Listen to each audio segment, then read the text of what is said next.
रुमाल। मदरसे में अगर कोई बच्ची पढ़ने नहीं आती है, इमाम साहब रोजाना पढ़ाते हैं। जब किसी के घर की बच्ची का आना बंद हो जाता है, इमाम साहब उस साहब को पूछते हैं, आपकी बेटी नहीं आ रही है मदरसे में?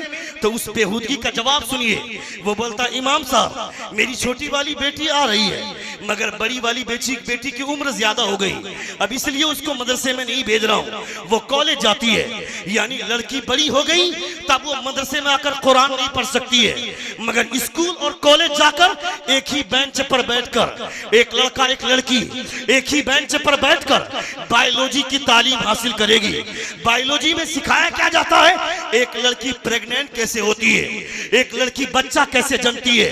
ये जो सेक्सुअल बातें एक ही बेंच पर बैठकर लड़का भी सीख रहा है, वो लड़की भी सीख रही है। वो जब स्कूल से बाहर निकलती है, वो जब कॉलेज से बाहर निकलती है, तो इसके गंदे असर कॉलेज में दिखता, कॉलेज के बाहर गलियों में देखा जाता है, पार्कों में देखा जाता है, होटलों में देखा जाता है। इसका गंदा असर देखा जाता है। इसको खत्म करने के लिए यूपी के आदित्यनाथ मुख्यमंत्री ने भगवा किस्म का रुमाल और हाथ में डंडा देकर एंटी रोमियो स्काउट तैयार किया, ताकि हिंदुस्तान से औरतों की इज्जत की हिफाजत हो, हिंदुस्तान की औरतों की इज्जत को बचाया जाए। ये उसने सोचा था, मगर रिजल्ट क्या निकला?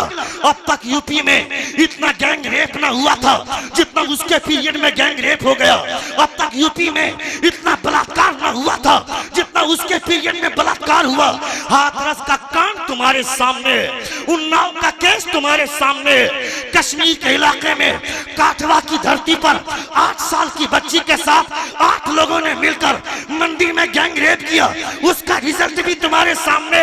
हिंदुस्तान का प्रोफेसर, इंजीनियर, डॉक्टर, लेक्चरर, सबकी जबान खामोश थी, मगर महाराष्ट्र की धरती से बाल ठाकरे का भतीजा राज ठाकरे खड़ा होता है और वह बोलता है, if you want to save the females in India, you have to allow the rules of the prophet of इस्लाम।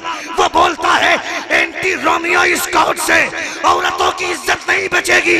औरतों की इज्जत को बचाना चाहता है तो कोई कानून नहीं, इस्लाम का पैगंबर